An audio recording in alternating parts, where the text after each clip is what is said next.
Good afternoon, everyone. Thank you so much for coming to this question time event in the think tent between the Taxpayers Alliance and Popular Conservatism. Thrilled so many of you have managed to get into this room, which has been rather overflowing, given our rather stellar list of guests so far, which we are continuing with now. If I could begin by introducing our panel. Many of you will know John O'Connell, the Chief Executive of the Taxpayers Alliance, who is living proof that you can have a job and work your way up to great success and change things as you go. He has been at the Taxpayers Alliance since 2009, representing each and every one of us in this room to make sure we have the openness, the transparency in where our tax money goes, how it's spent, and putting forward ideas to make sure it isn't wasted, as governments are so wont to do. Dr. Ted Bromund spent 15 years working for the Thatcher Foundation for Freedom at the Heritage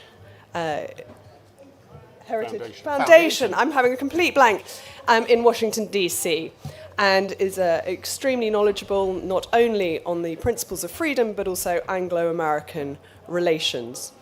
To my right, presumably your left, very unusually therefore, I have Mark Littlewood, who I am reliably informed is a recovering Lib Dem. However, having been through rehab, he has come out the other side extremely sound and is the direct... Fully recovered. Fully recovered. And having been the head of the IEA for over a decade, is now the director of Popular Conservatism, or PopCon, as it gets shortened to. Dr. David Starkey needs little or no introduction, a renowned author, historian, and now, I am told, YouTube sensation with over 130,000 subscribers. 250, get it right.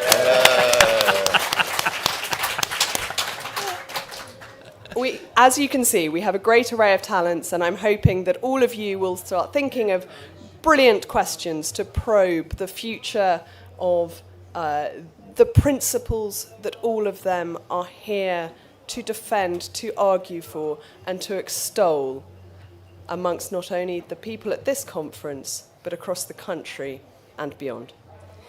If I could start with that very basic question for the panel of, we're all gathered in Birmingham as Conservatives. That doesn't mean all the panel are Conservatives, but that is why all of us are here, to find out where Conservatism is going. We have just suffered as a party a historic defeat. And yet, much to my surprise, we seem to have turned up to one of the jolliest Conservative Party conferences I can remember in years.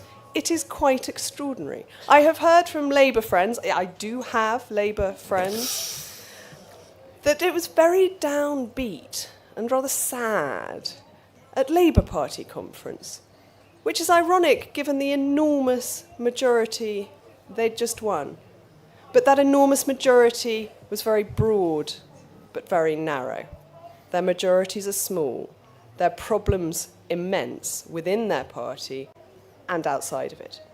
Having lost so many MPs, having lost the election, the Conservatives and the entire Conservative movement in this country actually has a historic opportunity to refind itself, reform itself, bring itself together and take the fight forward. That is what I would like the panel to think about. That if we look at the big issues as a Conservative with a small c country, the ideas of freedom that we all support, the low tax so that people can spend their own money, the sovereignty we all demand to be defended. How can we get those ideas across? How can we make them as popular as we know they are without the left, again, taking the narrative and wanting more state, higher taxes, and destroying our economy? John, if we could start with you. Well, thank you very much, Annunziata.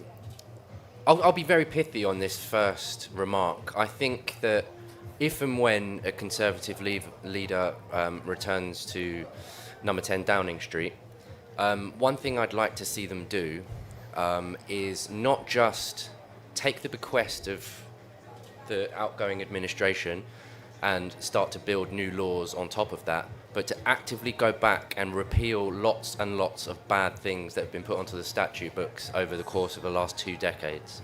I think it's all well and good for me to talk about reducing the tax burden and government transparency. All great stuff. Want that to happen. But we need to go back and undo lots and lots of damaging regulations and laws.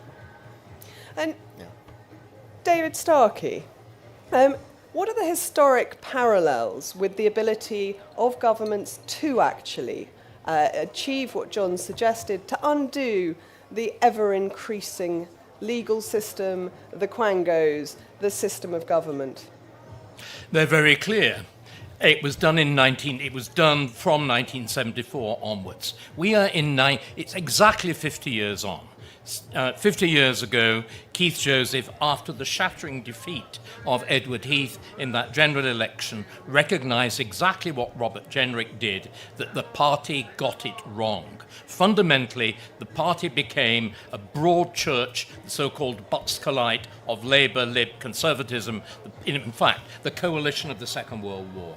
And then what they realised was they had to undo exactly what John was saying. You have to undo before you do.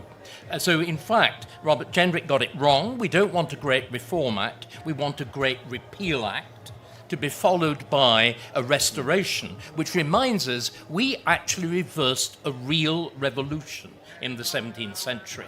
And if you look back, the resemblances, admittedly, there were great men then, and we've now got Keir Starmer. But if you actually look at what the Puritans did, what the Puritan regime of the 1650s did, it's astonishingly similar. It is centralizing, constitutionally experimental. It imposes shocking limitations on freedom. It destroys the basic parliamentary constitution. That's the challenge. We've got to put it back and explain that's what really meant taking back control means. Taking back control is the restoration of a parliamentary constitution which is firmly grounded in popular sovereignty. Because what the left has done is pervert words. Democracy now no longer means majority rule. It means the rule of minorities. We've totally stood it on its head. This is actually said by Lord Bingham, the founder of the Supreme Court. And this is why we've had to invent this word populism. Populism means what old democracy means. So rather than being ashamed of it, we've got to embrace it. We've got to recapture language. Now, Ted, obviously you know a huge amount about American politics, and populism is a word quite frequently associated with Trump. But his policies aren't always actually of the right, that there are freedoms he supports, but there are protections he also supports that are rather contradictory to me and his philosophy. But how can we in the UK bring forward that populist idea that we should have true freedoms here? I think it goes far beyond just what's happening in the United States. The United States, the UK, and all of the European countries are experiencing something very similar. Look across all of Western and indeed a lot of Eastern Europe. Find me a traditional center-right party that has survived the last 10 to 15 years. They're almost all gone. The Gaullists in France have been completely destroyed. The traditional Christian right in Italy has been vaporized. It's the US and the UK who still have broadly center-right parties, and it's not looking very healthy in the UK right now. What the US is doing, what the right is doing in the United States, sometimes, I agree very falteringly, is trying to respond to the same challenge. Dr. Starkey has called it populism. I dare say Mark would say something very, very similar. It's trying to respond to this challenge of a new class that has imposed a set of ideals on speech, on the economy, on government, on regulation, that have alienated them from a large part of the public and have given them the outlet of populism. The parties in Europe that haven't responded to that have been destroyed. They've been eaten away on the right. And the conservatives in the United Kingdom, just like the Republicans in the United States, are going to have to come to grips with that phenomena. I recognize that the UK has got its own political culture, which is separate, thank God, from that of Europe, but we all face similar challenges. And if we don't come to grips with those challenges, our center-right parties will go the way of the center-right parties of Europe. And that would be a tragedy. And Mark, in terms of populism and repealing to return our freedoms, where do you see the country heading, or where should it be heading? Well, I was delighted at the start, I think, Annunziata, that you said this was a question time panel of the PopCons against the taxpayers' rights. I just want to assure you, however low John wants tax, I want it lower still. But I'm very happy to get into an auction on that one. But I think this is a sort of, in some ways, a depressing time. But in some ways, you can see the shot on the board. You can see the chance. I mean, if you look back to, let's just reflect a bit on the results of July the 4th. As the great comedians Peter Cook and Dudley Moore would have said, I wouldn't describe it as a disaster, more of a catastrophe. And that was the scale of it, and that is the wake-up call. If this party, this great party, does not listen and respond and become a vehicle for a great democratic restoration, we're going to be out of it. We are finished.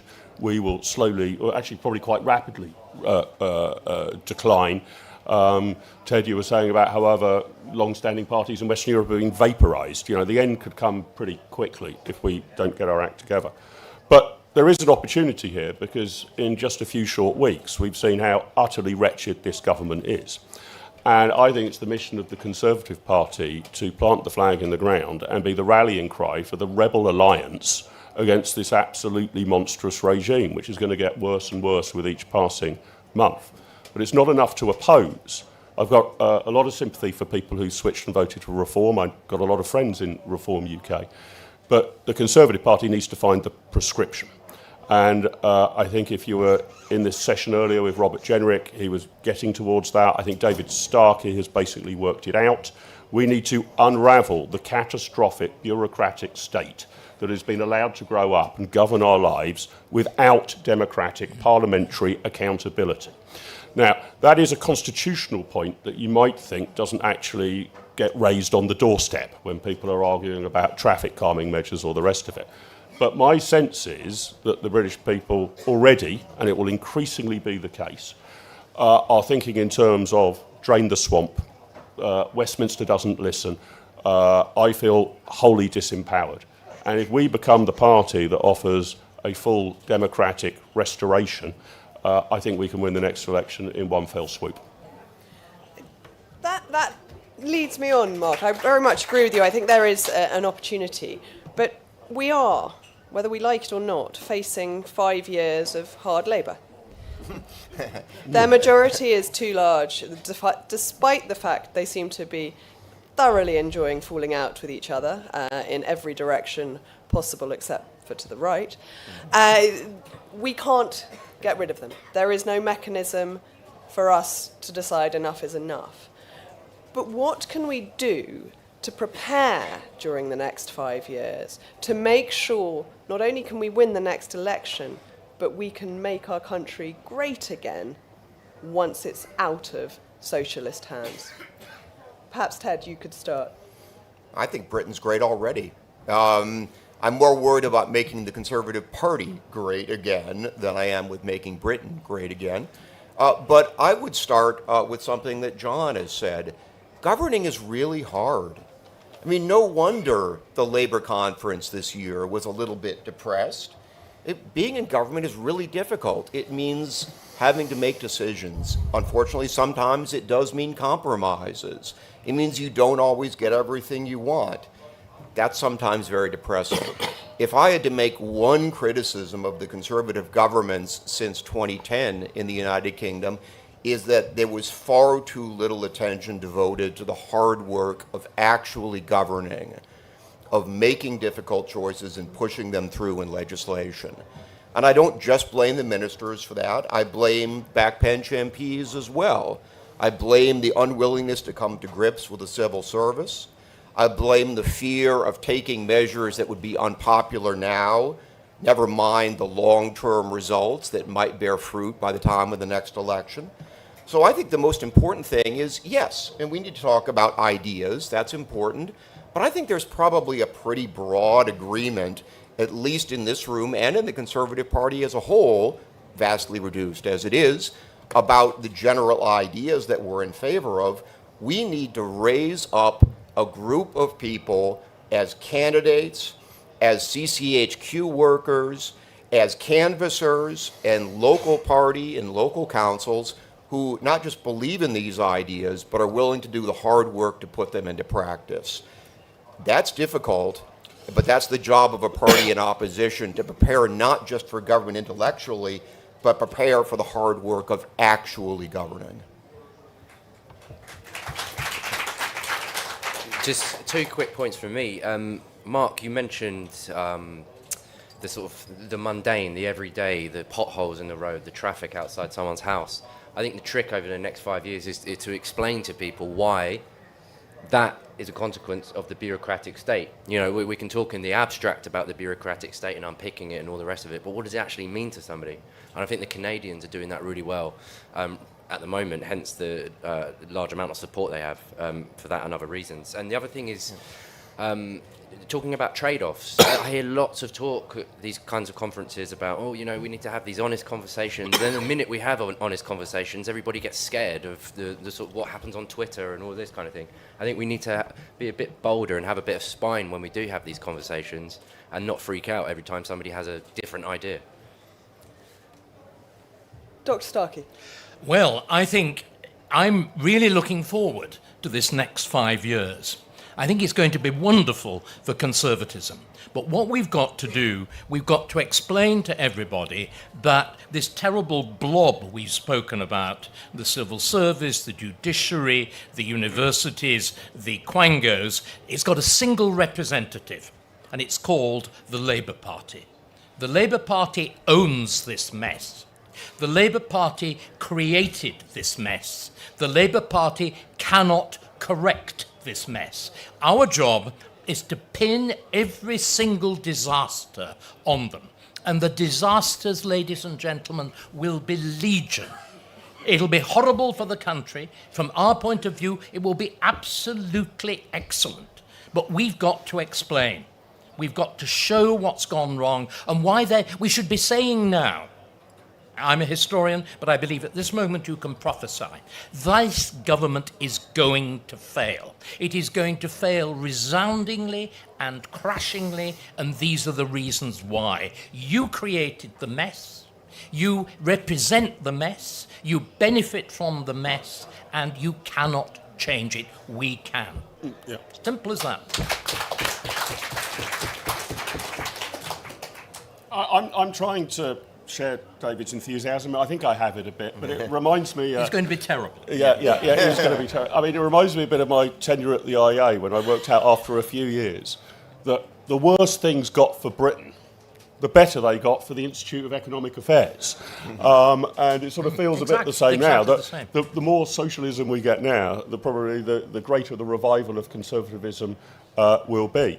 But it is going to be a grim few years. I agree with David. I mean, the intriguing thing is that it's pretty evident that this government doesn't have any form of lodestar at all. It is basically taking all of the things the previous Conservative administration did wrong, and it's doubling down on those. Absolutely. So the Labour Party prescription seems to be that what's gone wrong in Britain over the past 15 years is that we haven't taxed enough, we haven't borrowed enough, we haven't spent enough, and we haven't regulated enough. And not enough immigration. And not enough we immigration. Want much more. Yes. So I mean, it is going to be grim and bad for the country, but this party is the vehicle for getting them out in 5 years' time. I agree with you. It's difficult to see a scenario in which the government collapses before then. Not wholly impossible.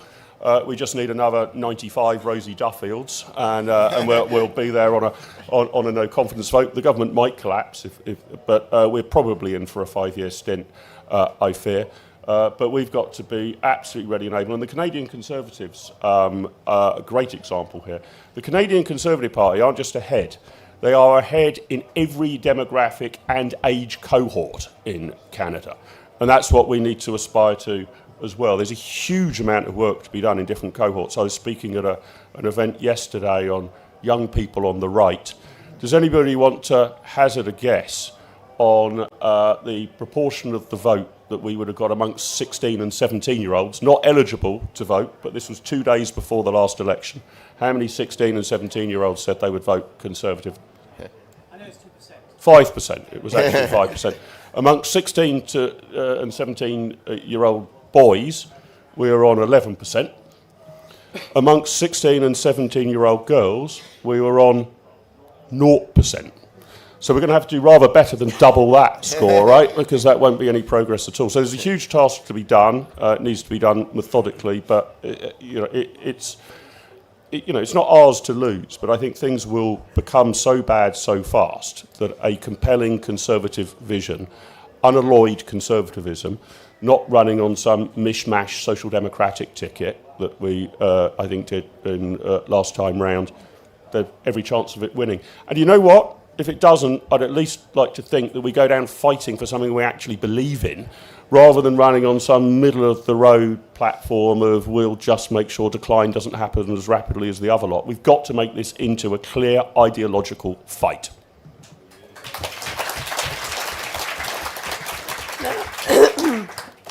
I am no Fiona Bruce, but this is question time. And therefore, I would like to hand over the questions to all of you. If you could put your hands up, microphones will be coming round. I will take 3 questions at a time for the panel to answer. If you could introduce yourself with your name and where you're from, that would be very kind. Michael Bracken from Cheshire and Amersham. How would you go about reducing the size of the welfare state? I mean, what lessons are there from our own history, but also countries around the world? And Hunter, just there. Thank you. Hunter DeBose from the cities of London and Westminster. Robert Jenrick is campaigning on the premise that the system is broken. And Dr. Starkey has articulated a compelling explanation for why and how it's broken, that the Blair-era constitutional reforms broke it in all manner of ways, such that parliamentary sovereignty no longer reigns supreme, such that the democratic will of the people cannot be enacted. I think that's true. I suspect many of us here agree, but these are topics that the average voter doesn't have the time or patience to delve into and understand properly. I'd like to put each of the panelists on the spot to come up with a slogan: drain the swamp, vote, leave, take back control, something of that nature, a leitmotif that will resonate with the voter to convey this message in a way that they'll appreciate and understand. Thank you. And staying with the front row, the lady there. Anne-Marie Cooper, Melchman Devices Association. I've been really interested and encouraged to hear a lot about PopCon and attend events over the last few months. I'm particularly interested, though, how much influence, it's all very well to like-minded people here, but how much influence are you having within the parliamentary party of the 121? Right, so I will take those 3. If we could quickly do the last one first. Mark, you're clearly best placed to answer about PopCon. Yeah, I don't know entirely how to measure it. We've got many thousands of Conservative Party members on our database, having just been set up in February. I didn't expect these events to be quite as full as they are. I'm very pleased by the progress. And we aim to be a grassroots organisation. I think there hasn't been a sufficient voice of the membership. And we're trying to filter that through, not so much actually we do send everything that you send us, we put it into an omnibus and get it to every MP, but we've particularly filtered that through to the 4 leadership campaigns. And I can't be totally sure whether they have listened or whether they have heard, but I would say in at least some instances, things have tilted dramatically in our direction. I doubt that anyone would have a snowball in hell's chance of winning this election if they said, for example, party members have rather too much power and it's important that we double the staffing at CCHQ and that will work everything out. I think we've been quite good in pushing that party reform. And in certain areas, with one or two candidates, I think we're getting across this wider vision that the Conservatives need to stand not for competent managerialism, but a full constitutional reset. I don't know if you were here for Robert Jenrick just an hour ago. I think he pretty much gets that. I don't know if he will be the next leader. We'll work on the other three needing to get it as well, because all of these people are going to be in prominent positions. I'm encouraged. What I'm most encouraged about is I assumed only a relatively small proportion of Conservative Party members would agree with me. I think about 95% agree with me. So if we can marshal that force, then the party will go down this line. And I think that the democratisation of the party will mean that these ideological, philosophical and policy battles become a lot easier to win than if the diminished parliamentary party is in complete control. So I'm pretty encouraged. 9 months in, got to keep building, but not a bad start. To move on to Michael's question, how do we reduce the welfare state? It feels rather like, John, that it's like government. It's sort of the ever-growing side that has got out of all control and just like a snowball rolling down a hill is increasing its size exponentially. But what can we do to address that? I think a big part of the problem was COVID, and now there's a large sections of the population that expect everything to be done for them at every turn of their life. There needs to be a dose of personal responsibility, I think. We've seen at the TPA that some councils hire people on full-time salaries to go into schools and do teeth brushing with children because they're not being taught at home. And okay, that's all well and good, but where's the personal responsibility there? So I think there needs to be a bit of focus on that, and on the technical side, the way in which the welfare interacts with the tax system is completely messed up too. So the ability for somebody who's seeking a job, wants to take some temporary work, it's very difficult for them to do so because the financial incentive isn't there for them to do so. In fact, it's better off for them just to stay on benefits anyway. So that interaction with the tax system's very important too. And we've got a big problem with out-of-work benefits for people with mental health issues as well. Yeah. That seems to be something that is reasonably unique to the UK, actually. Our return to work ratios aren't as good as the rest of Europe after COVID. So that's something that we really need to crack because that bill's getting very quickly out of control. And Ted, same question, very different look to the welfare state in America. Can we learn lessons from that? I'm not sure that in the broadest picture it is terribly different. I mean, we all, the US, the UK, Western European countries all face this enormous demographic overhang of large amounts of benefits going to an increasingly, I'm sorry to say, almost now including me, older generation, and younger generations feeling increasingly that they will not be as well off as their parents or their grandparents are, thanks in part to the operation of the welfare system broadly defined.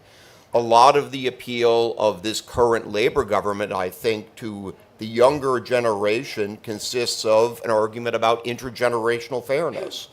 I don't agree with the remedies they propose, but it's not right that a younger generation should look to be poorer than an older generation in a growing and still reasonably capitalist economy. So I think a challenge for the Conservative Party is going to be to come up with ways to address intergenerational fairness that don't revolve around ever higher taxation, ever more regulation, or deliberately impoverishing an older generation for the sake of transferring money to a younger generation. That just repeats the same mistake over again in a different form. That's going to be a tremendous challenge, but unless all of us in the West get that right, we're going to have nothing but the politics of jealousy, envy, and intergenerational resentment for a very long time to come. I don't think that makes for a healthy polity or a healthy politics. Mark? Yeah, so I've got a theory about how you might start on this, and it's based on the observation that the electorate's stated preferences are rather different to their revealed preferences. If you do an opinion polling and ask people, would you like to see the National Health Service get much more money? Oh, yes, I mean, that sounds like a terribly good idea. I think I would, actually. And I wouldn't awfully mind, my tax going up in order to pay for it. You can tick that box. But people's revealed preferences, their actual actions, show that they're not really convinced of these propositions. Very, very few people decide to submit to HMRC more tax than they are liable for. You do get a few checks every year coming in, but nobody wants to pay more tax. So my solution, starting point, would be, if that is so, encourage opt-outs. I would be very happy to waive my right to NHS treatment in return for a tax break. I am happy to waive my right to the state pension in return for a tax break on my national insurance contributions. We should go in completely the opposite direction to where Keir Starmer's taking us on private education. That should be a complete write-off against tax, I would suggest. So I think if you actually had, in a range of welfare areas, some over time, like whether I claim a pension in 15 or 20 years' time, and you ask people, you give people the option to say, actually, I don't want the state service, I'd rather run the money myself, then you begin to unravel this ratchet effect. It's not a silver bullet, but it's not a bad bronze bullet, I think. We went out onto Upper Street in Islington with an iPad and asked people if they wanted to pay more tax. Most of them said yes. We got the iPad out to say, there you go, you can go onto the HMRC website and do it. Nobody wanted to do it. So, I'm going to move on to Hunter's question. Quick and snappy, what would your slogan be on the broken system, or presumably how to address it? I look at old election posters from the past, and there's some corkers in there. I think the Tories have done a good job of this in the past. I remember Labour isn't working and all of this kind of thing. So I think they've got a whole back catalogue of good stuff in there that they should rehash, to be honest. Labour isn't working, why not? Let's go with that. Randolph Churchill speaking in this great city in April 1884. Trust the people. I once ran a campaign called Trust the People, asking for a referendum on a certain thing called the EU. I agree wholeheartedly. David Starkey.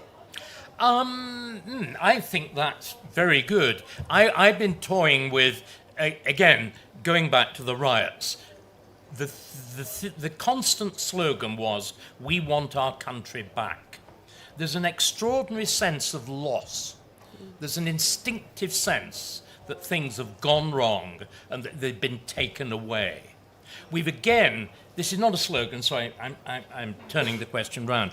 We've got to get back to people's understanding that the future isn't always the solution.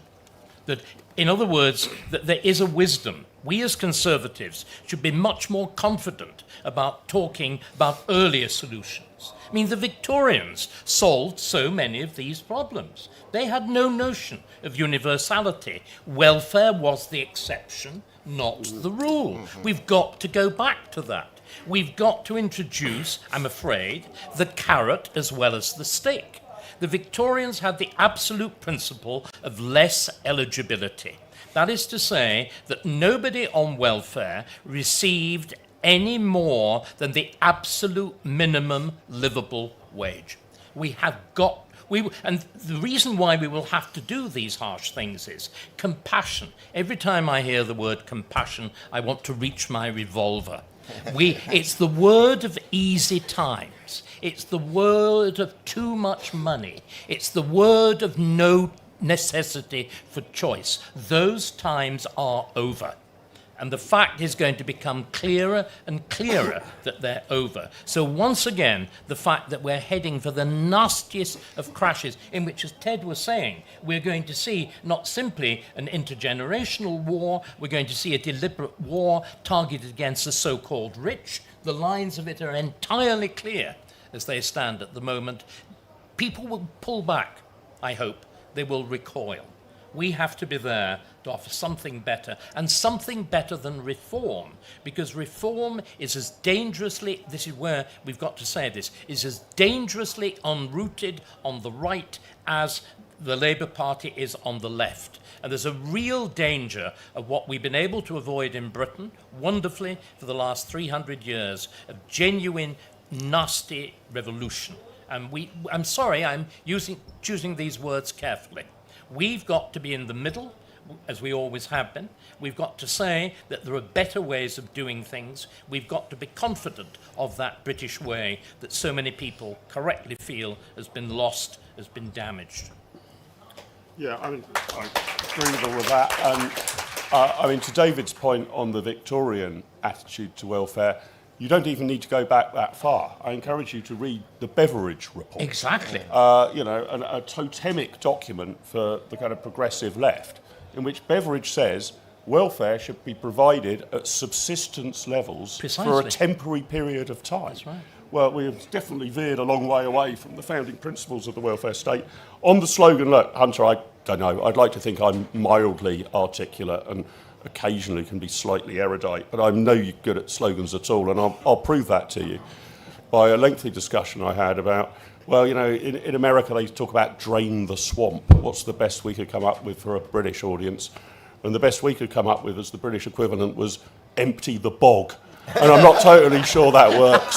It was our best English equivalent of the drain the swamp. Sponsored by Dino Rod, yes. I think we have a winner there. If you do have more questions, please put your hands up now. If we could start at the back with the gentleman with the glasses. We talked a lot about the nature... Sorry, name, please. Sorry, Peter Kirk, Keith Lear Ilkley Association. We talked a lot about the sort of the nature of conservatism, but obviously the party is only as strong as the people representing it. We've talked a little bit about getting people involved, but what should the party be doing now to pull in those campaigners and legislators, and crucially, ideally, people who can be both, to actually put us in that footing for 2029? Yes, and the man here with the glasses, and then the man behind him, so that the microphone can just do one trip. If that's okay. Thank you. Paul Banstead, Altrincham. How should the House of Lords be reformed? Excuse my voice, I've got a very sore throat, as you probably know. My name is Chris Calver. I'm from Leeds North West, which has now become a Marxist stronghold. And I just wanted to really say, do you think we need to start listening more to people like Arthur Laffer in relation to taxation, and actually reducing the number of taxes that we have and have more flat taxes? Flat taxes. Perhaps, Ted, if I could start with you on Art Laffer, who you may have come across once or twice, I suspect. And obviously the theory that there is a peak level at which you can tax people, and I think a lot of people in the UK think we've probably already hit it. Yeah. I mean, first of all, I would say that I'm not excited about reaching the peak of the Laffer curve. Yeah. I want to be far down the other side of the Laffer curve and take less than the absolute maximum than you can squeeze out of society. It's no good a Conservative Party advocating for the maximum amount of taxation that you can take away from the people.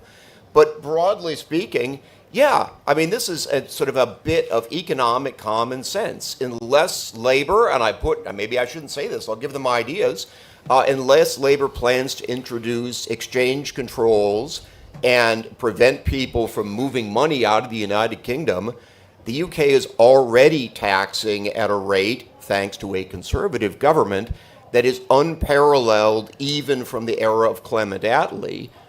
More taxation and more complicated taxation will only encourage people with money to move to lower taxation and or simpler taxation jurisdictions. Of course that's what they're going to do. The City of London was built on precisely the opposite kinds of policies, and I hope that even a Labour government might, after a few years, begin to realize that fact, but I don't doubt it will take a Conservative Party to put it into practice. And John, I'm going to guess that the Taxpayers Alliance is totally opposed to cutting taxes. Yeah, no, I've got nothing to say on this. No, we published a report in 2012 called the Single Income Tax, which called for a wholesale reform of the tax system, much simpler, very few, if any, carve-outs, no special exemptions or allowances. So that's the direction we would like to see things go in. George Osborne, in opposition, set up a tax commission and talked a lot about tax simplification, and then in government set up the Office for Tax Simplification. Sorry for all the acronyms, but what actually happened is that when he took office, the tax code was around 11,000 pages, and it's now somewhere around 25,000 pages. I can hear a researcher shouting at me for getting the numbers wrong, but it's roughly in that area. So what's actually happened is taxes have become much more complicated, and lots of the businesses that we speak to would happily trade off a penny and a pound more if taxes were simple and stable, so that they could know roughly in 10 to 15 years' time, this is a decision we can make now, and this is what's going to happen in the future. The constant chopping and changing, and politicians sort of chasing their tails when they introduce new carve-outs is part of the problem. So massive simplification, absolutely.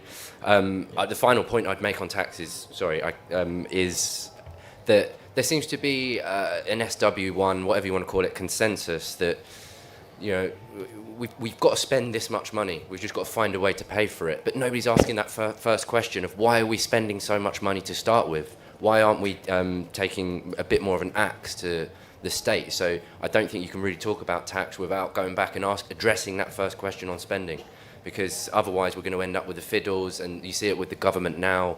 They've promised not to increase income tax, VAT, national insurance. That gives them very, very few options to play with, and the options that they've cited have caused people to leave the country already. So we need to address that spending question. So I've said far too much on that. Perhaps we could move on to House of Lords reform, Dr. Starkey. I think it's utterly unimportant at the moment. I think what I want to do, I'm sorry, is to go back. Forgive me, Chairman. The essential problem with everything we've been saying is that the Conservative Party, for the last 40 or 50 years, has been hopeless in defending the vital, central importance of private property. And until we recover that, we are lost. We've conceded to the left that your property is held by you simply by the courtesy of the state, that the state knows how to use your property better than you do. Now, until we dare to advance that argument, until we dare to say, actually, people know what to do with their own better, we can argue retail. We can do exactly what everybody's been doing on this table. But until we win that central argument, or at least until we actually place it, I mean, I've noticed the room's gone silent. But isn't it the central thing? The basis, if you go back to all classical political theory, if you go right back to Aristotle, the basis of freedom is property. If you go back to the great classical statements, life, liberty and property. When Jefferson came to mess that up in the Declaration of Independence, he had to replace property because even then he was worried about it. So he had life, liberty, and the pursuit of happiness, you know, which leads directly to Disney and you know, the collapse of America, as Churchill pointed out, going straight from barbarism to decadence without passing through the intervening state of civilization. Civilization depends on the proper use of private property to sustain liberty and freedom of thought. Yeah. Yes, and indeed, the whole of our... Right, you're right. Life, liberty and property was what was worked out by the English in the Middle Ages. Our freedoms are not the result of the European Convention. They will not be the result of an British Bill of Rights. They're intrinsic in our history. We've got to explain this to people. It was our history that actually gives people the ideas of a structured, responsible freedom. We've not defended it. We've not argued it. We've not described it. We've not educated people into it. One of the fundamental tasks of the Conservative Party in this period of opposition, gentlemen asked, how do we make sure that our civil servants, our party members, our bureaucrats begin to embody the programme we're talking about? We've a gigantic task of education, of public education, of ourselves, of our party, and of the country. We should start now. Agreed.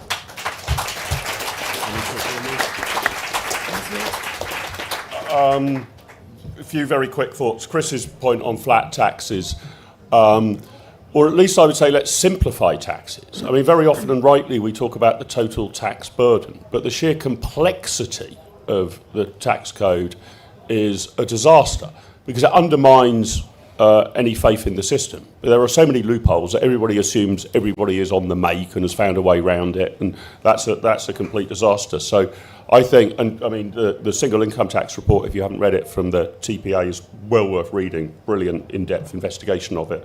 But I think I care almost as much about simplifying the tax system as I do about lowering the tax burden.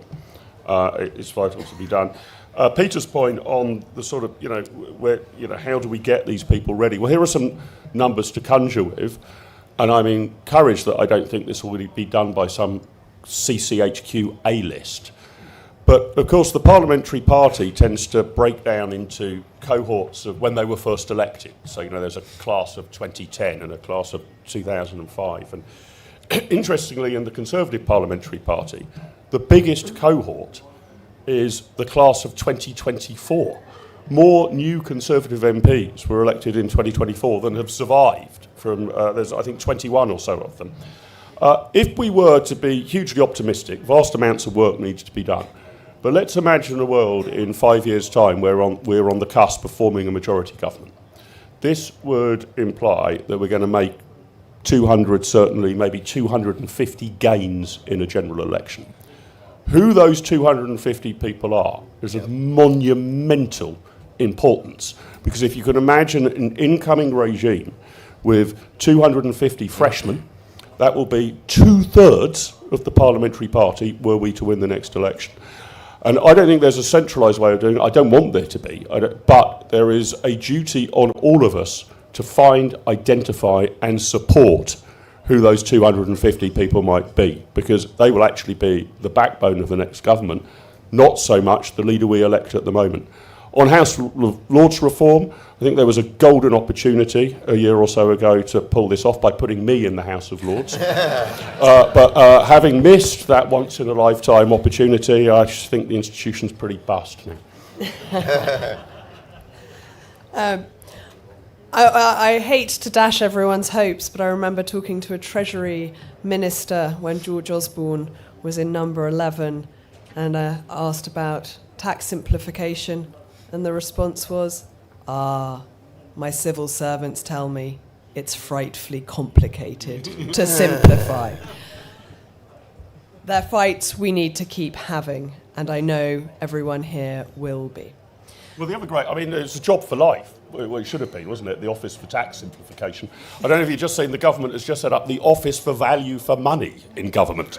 That sounds to me like a job for life as well. They're going to waste so much money that they'll require more and more people to join the Office for Value to Money to, try and audit what's gone wrong. You've forgotten the other really important new quango that we now have. We have a quango to simplify quangos. The complete absurdity of our present politics is summarised in that. I'm going to take one more round of questions. I am going to give you some breaking news that Simon Case has just resigned, in case you hadn't seen it. I like to make sure that the audience is well informed. Head of the Civil Service. Head of the Civil Service, sorry. So if we could please start with the gentleman there, the lady in glasses there. I can't see where the microphone is. There it is. Thank you. Hello. Hi, it's Jennifer Scott from Sky News. I just wondered, with the current crop of leadership contenders, who each of you think would do the best job in what you want to see with the Conservative Party, and also which you think would do the worst. Thank you. Gentleman there. Thank you very much. Nathan Eckersley, Gross Manchester Conservatives. John and David at the very start spoke very, very passionately and brilliantly about the need for a great repeal act, making sure some of our laws are repealed and making the statute but reduced and lighter. So could I ask each of the panellists for one law you think should be repealed, and then maybe for Ted, one in the US? Thank you. Thank you. And one more question. If we could have the gentleman just here. Thank you.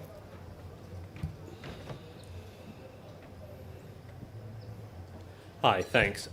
William McCarthy from Edinburgh Conservatives.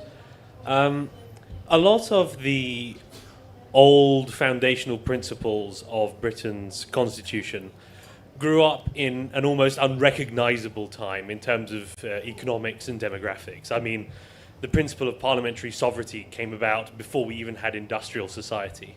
And that massive difference, the move from about 4 million people to 60, the move from perhaps a couple £1,000 equivalent GDP per capita to about 50, has going from sort of no civil service at all to an enormous government bureaucracy, has probably motivated, especially for sort of the Blairite-minded reformers, a lot of the changes to our constitution and governmental setup in order to deal with this massive increased complexity that our old institutions simply weren't designed in mind of dealing with. So how would you reconcile the desire to return to a lot of those older fundamental principles of Britain's constitution with that completely unforeseen challenge of massive increased complexity? Thank you. Well, perhaps we can get over and done who anyone may or may not be supporting for the leadership of the Conservative Party. John. I'm going to sit on the fence because most Conservative, I think all of them so far have said that they want to lower the tax burden and reduce the size of the state. Music to our ears, but it rarely happens. So they all, from a Taxpayers Alliance perspective, they all talk a good game, but the proof will be in the pudding. Surely my opinion here is utterly irrelevant, but just for the sake of fun, a consideration or two. Along the lines of Mark's argument, hopefully there will be a lot of new Conservative MPs.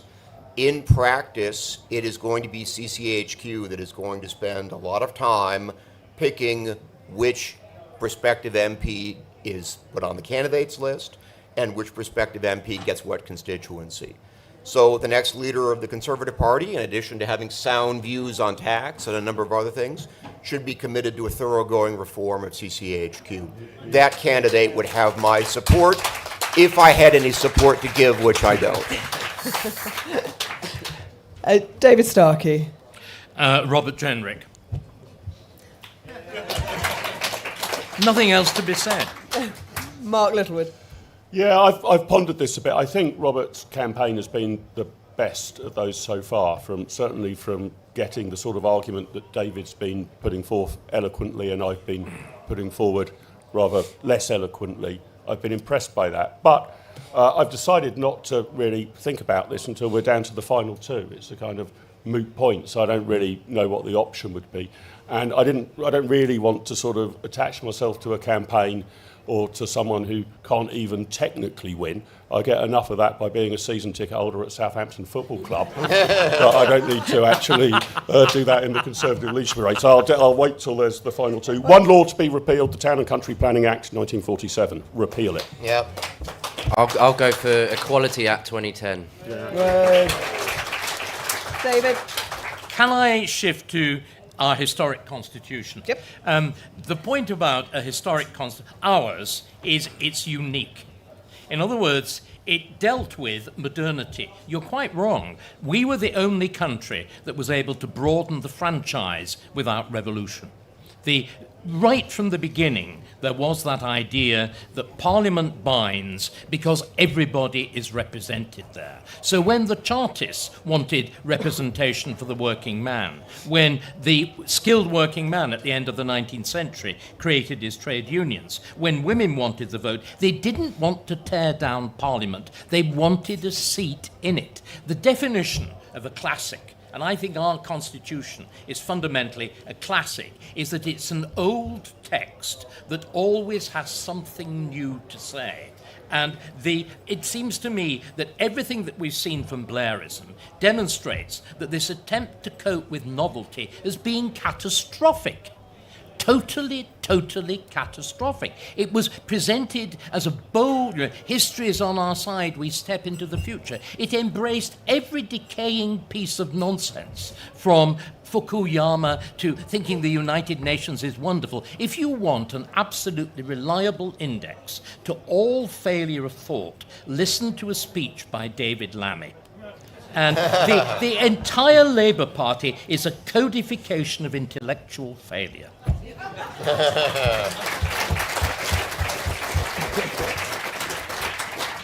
I can see that the crowds are gathering for the next event in here, but I would like to take this opportunity to thank my panel very much for all their insights, and to all of you for being here and making it the event it was, with both the questions but also the interest. Thank you very much.